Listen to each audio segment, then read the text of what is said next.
Nations can either cooperate with each other, building upon trust, openness, a healthy give and take, even friendly competition through openness, mutual respect and a drive to see each other prosper.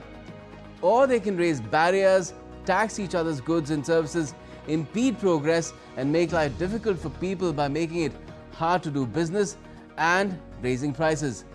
India and the United Kingdom have chosen the path which paves the way for spurring economic growth and improved relations, including movement of people.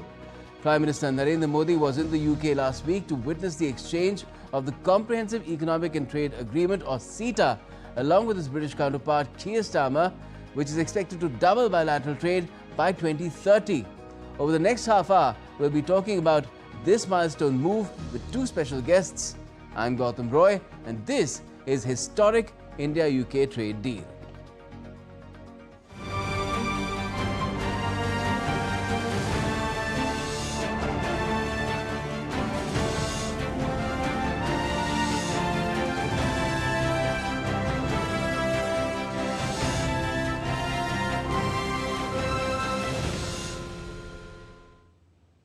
Well, the leaders of the two nations witnessed the exchange of the pact at Chequers, the country retreat of the UK PM. It covers multiple sectors including agriculture, liquor and defence. Prime Minister Modi called it a historic day in India-UK bilateral relations, adding that Indian textiles, footwear, gems and jewellery, seafood and engineering goods will get better marketing access in the United Kingdom, and processed food industry will find new opportunities in UK's market. Similarly, his British counterpart Keir Starmer said the FTA is the biggest and most economically significant trade deal that the UK has inked since leaving the European Union. Take a look. The 24th of July 2025 stands as a landmark day in India-UK relations. It's the day New Delhi and London struck the Comprehensive Economic and Trade Agreement, or CETA. The pact ushers in a new era of strategic partnership, boosting economic ties, streamlining trade processes, and unlocking investment opportunities. Leaders from both sides hailed the agreement as a major milestone. They expressed confidence that CETA will create fresh avenues for trade and investment, drive economic growth, generate employment, and bring lasting benefits to both economies. It's a deal that will bring huge benefits to both of our countries, boosting wages, raising living standards and putting more money in the pockets of working people. It is good for jobs, it is good for business, cutting tariffs and making trade cheaper, quicker and easier. The trade deal opens the doors of the UK's $37.5 billion agriculture market to Indian farmers, boosting exports of millets, jackfruit, herbs and more, while safeguarding sensitive sectors like dairy and apples. For India's MSMEs, it unlocks access to trade finance, intellectual property protections and UK procurement channels. Indian seafood will now enter the UK's $5.4 billion marine market duty-free, supporting 28 million livelihoods. Leather and footwear exports are expected to cross $900 million, benefiting manufacturing hubs in Kanpur and Tirupur. In a strong push for inclusivity, the deal includes gender-focused provisions, empowering women artisans and self-help groups with duty-free access and skilling support. Services too get a boost, gaining visa clarity and greater mobility. India's youth stands to benefit from new job opportunities in the UK, particularly in IT, finance and education. The two prime ministers also launched the UK-India Vision 2035, laying the roadmap for a future-ready strategic partnership.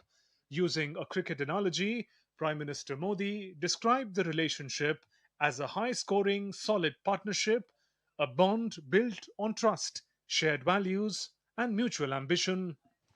For both of us, cricket is not just a game, but a passion, and also a great metaphor for our partnership.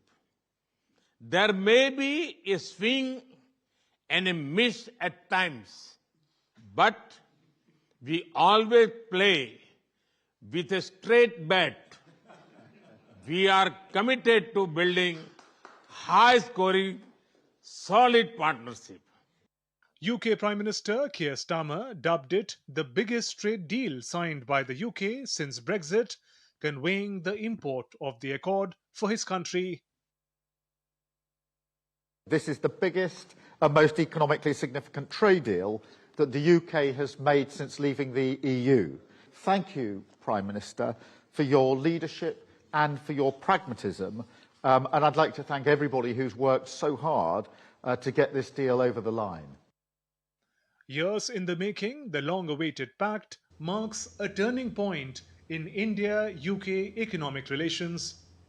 Gautam Roy's report for DD India.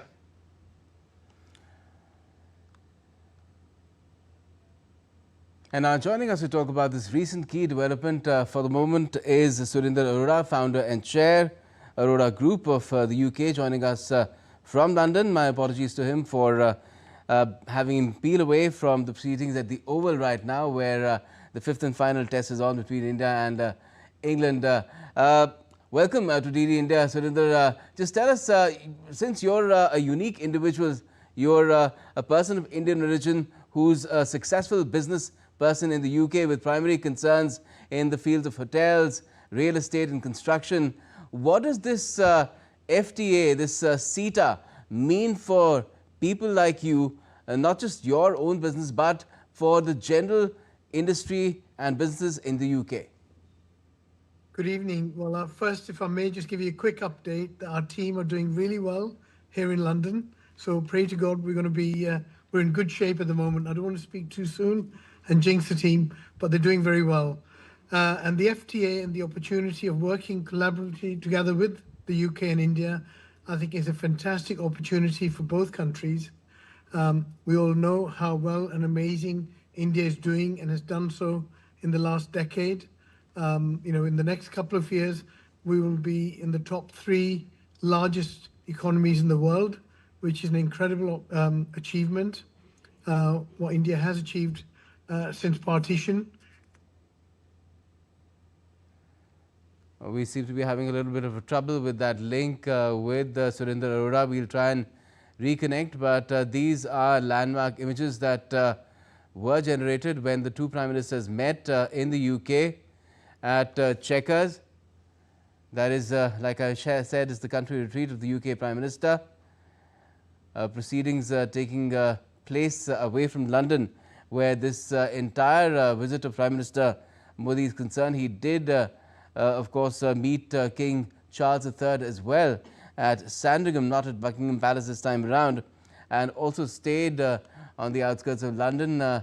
We had kept a wrap on the location for quite some time while the Prime Minister was there, but this is a city that is slightly on the outskirts of London called Luton, and that's where it was more proximate for the Prime Minister really to travel to both these locations, where the Prime Minister was meeting Keir Starmer, where he witnessed the exchange of this more than 2,000-page long document, the CETA, the Comprehensive Economic and Trade Agreement between India and the UK, which took more than 3.5 years really to come to fruition.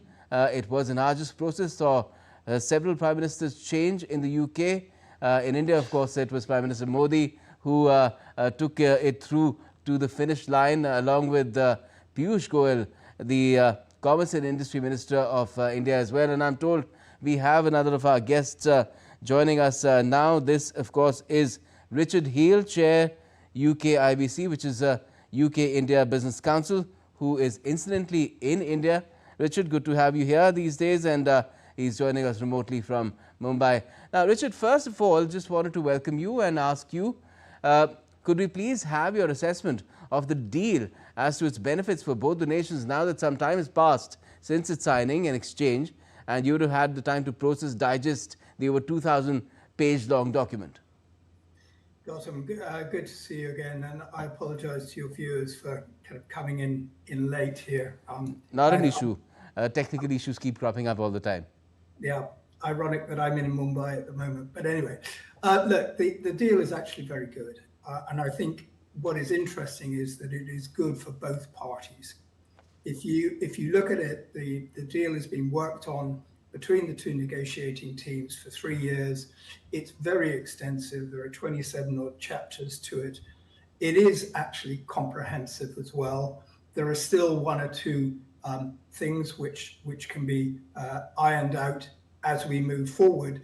But the key thing about it is, A, it addresses a raft of tariff structures on both sides, with the objective that they will be either decreased or actually eliminated in the coming years.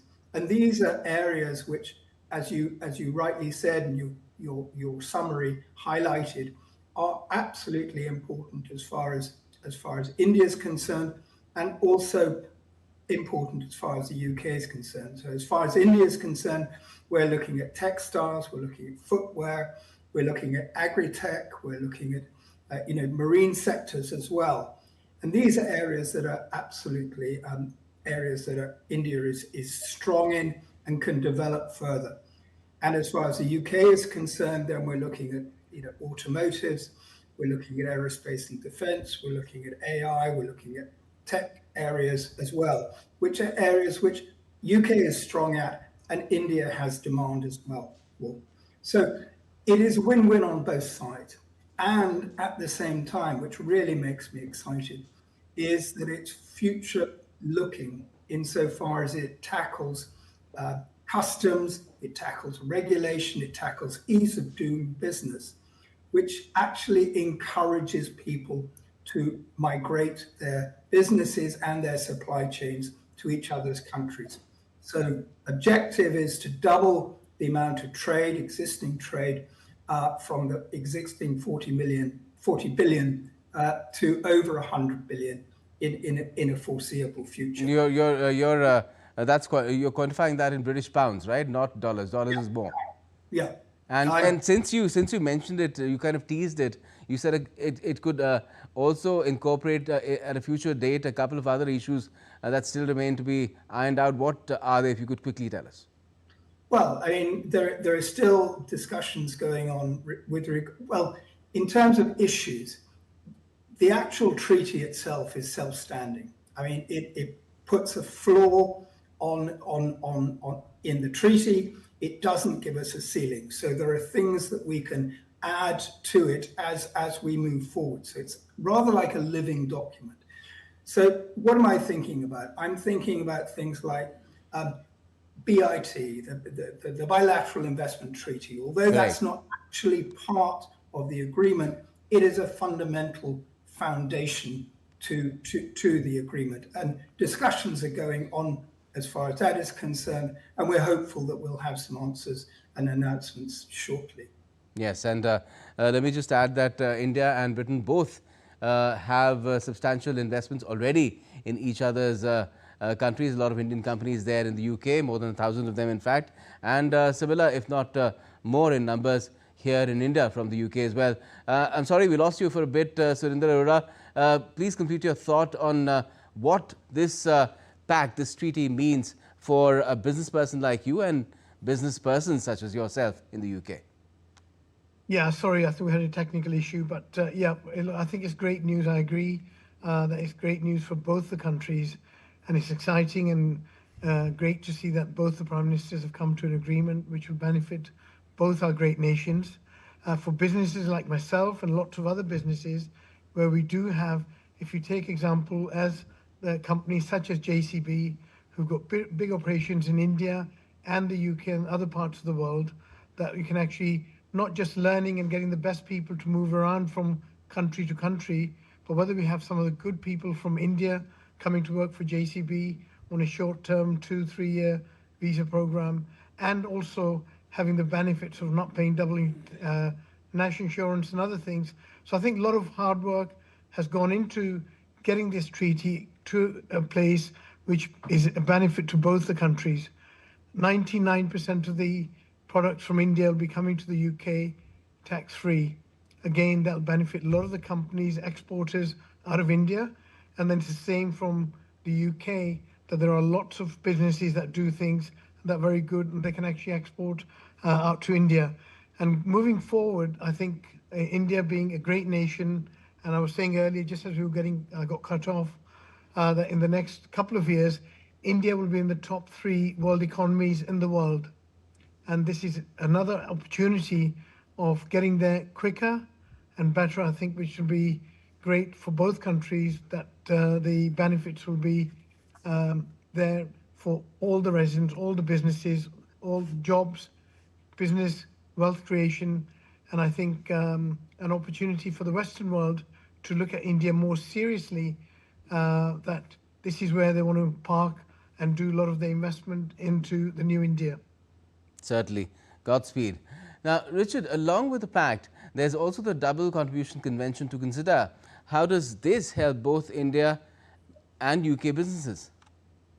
Well, the DCC has been, I think, a major element of this deal. It, to a certain extent, is not fully understood widely, but essentially what it does is the amount of temporary visas that are issued on an annual basis is very important, if you like, to keep the businesses working.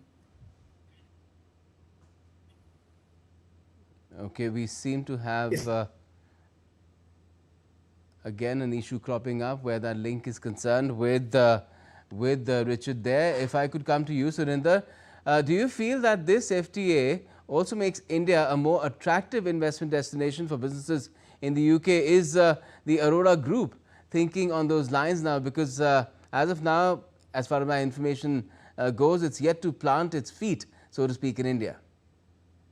Yeah, no, absolutely. And I think if you look at what Prime Minister Modi has achieved over the last decade, and certainly when I'm talking to big companies, large organizations in the Western world, and they're now looking India very seriously as a potential for a place to invest their investments, their businesses. We at Aurora Group are definitely looking at and saying the future, the next 5-10 years, the place to invest is India. So hopefully the right time, the right opportunity, we'll be looking at that. Not just us, not just the Aurora Group, but when I'm talking to other businesses at events, when you meet other business contacts, and in Europe, in UK, in America, everyone's talking about India is the place to be. So I think it's a great credit to everyone in India, and may God get it there quicker and sooner than the couple of years to the top 3 in the world. Right. And what other spin-off benefits you think could be there if this FTA achieves the kind of results that it's expected to achieve in a very short span of time, doubling of bilateral trade in goods and services by 2030? It's not too far off, just 5 years down the line, when the FTA will come into effect sometime around next year, around the same time after the British Parliament has approved it. I think the opportunities are just vast, and it's not just vehicles that in the past when you've had more than 100%, 150% duty for vehicles going into India. I mean, that's something unheard of. I've never heard of where in the past treaties have been signed with Japan or other countries where we've actually allowed less duty for vehicles. That's just one example. Then when you look at alcohol coming down from 150 to 75%, and then over the years going down to 40%. I think, like Richard was saying just now, that it's not just here, the paper signed and boxed away and tucked away in a safe, that the countries will look at, hopefully, in a positive way and see how the benefit is on both sides of the fence. In life, any relationship, whether it's your relationship at home or business, the relationships work on a two-way traffic. In life, you can only clap with 2 hands, and I think this is a great opportunity for both the countries to benefit from this treaty and even have a closer tie. So I think it's great news. And I believe Richard Heald is back with us. Richard, complete your thoughts on the DCC, and then I have another one for you. Yeah, well, as I said, the DCC I think is absolutely fundamental to underpinning a lot of the good work that has been done in terms of ease of doing business and encouraging companies to invest, Indian companies to invest in the UK and UK companies to invest in India. Because why is that? Because, as I said, the temporary employees who come and support those investments and build those businesses shouldn't have to suffer double tax and double insurance, national insurance and health contributions.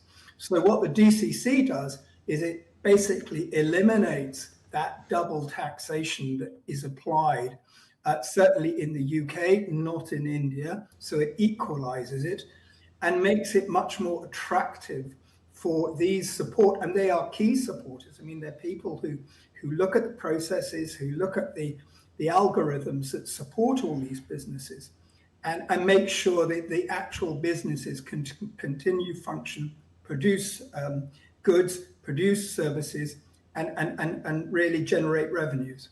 Super. Now, which sectors, Richard, do you think will get the biggest boost in both India and the UK, and where do you think this pact will also bring in some friendly fights which could improve quality of products, services and deliver better prices for consumers?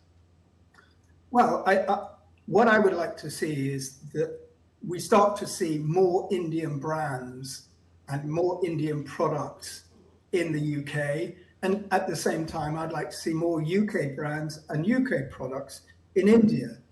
And just to take one example is, I hear we talked about whiskey and whiskey tariffs, but actually one of the key things that always has struck me is the amount of bottled in India whiskey that is going to be, or that industry is going to be stimulated by the bulk imports that are going to be encouraged by these lower tariffs. And the net result of that is you're going to get a stimulus in the domestic production, and you're going to get more domestic production, more employment, more revenue being generated domestically in India. And I think that is something that is absolutely fundamental. Areas, pharma, upstream technology, these are areas that also we're going to see a lot of activity in. Defense and aerospace, we are looking at drone technology, we're looking at low-level satellite technology, we're looking in the UK, Prime Minister Modi is talking about the orange economy, the cultural economy in the UK, many billions of pounds, and so there's an opportunity to migrate as well. Mm-hmm. And Narendra, do you think this will also encourage better movement of people, not just in terms of education and jobs, but just travel, because both India and the UK have world-class destinations, really wonders that people could see and experience, and I mean, your hotels could benefit with that as well. Yeah, absolutely. And I think, again, I agree with Richard that it will actually benefit both the nations. I met today a wonderful young man from India, and his company started 6 years ago, and they're bringing a lot of tourists to the UK. As an example, he was telling me that around Wimbledon last month here in London, they had over 500 people that they brought over from India just for Wimbledon tennis that week. For cricket, they brought thousands of people. So I think, and that doesn't just people coming in, they're flying, they're spending money on airlines, they're spending money in restaurants, they're spending money in hotels, they're spending money in shopping. So I think it benefits both the nations, and lots of people from the UK, more so than I've lived in the UK for 53 years, but a lot of people now are saying, I want to go to India for holidays. Okay. Not just, so I think it's great for both nations. Great. Now, Richard, on one hand, we have India and the UK hashing out a whole host of issues for over 3.5 years really, and producing a comprehensive trade pact. And on the other, there's Donald Trump with his 25% reciprocal tariff slapped against India. Lower and higher rates also being levied for several other nations. Now, how can one reconcile these two very different approaches to the way global trade is being shaped during these challenging times of conflicts and brinksmanship as well? I don't think you can compare the two. I mean, that is my starting point. I think that, Donald Trump, the US-India treaty or the US-UK treaty is very binary. It's much simpler than the very broad and ambitious treaty that was signed just a week or so ago, a week ago.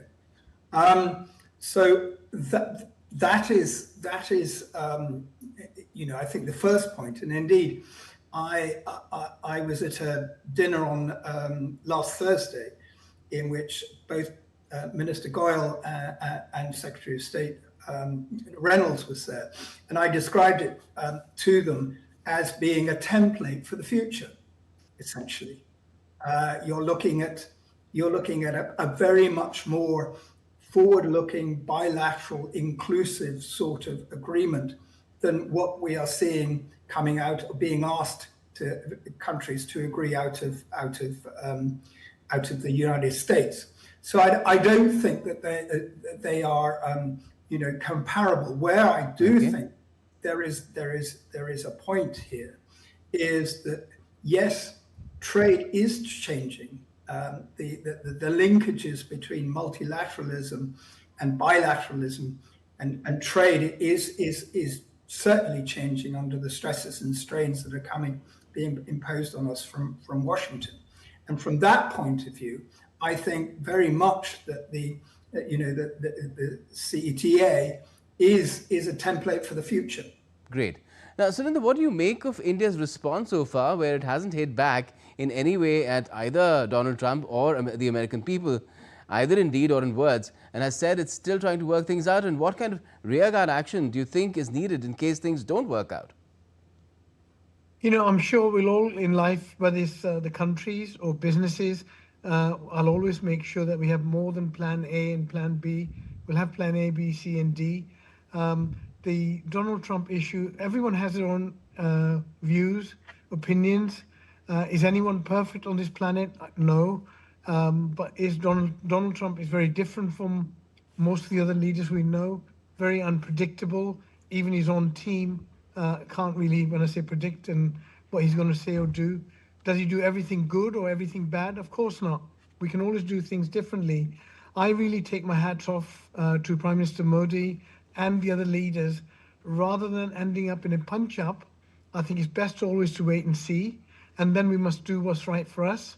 And that's the way I've always worked with my own senior team, with my employees, with my customers.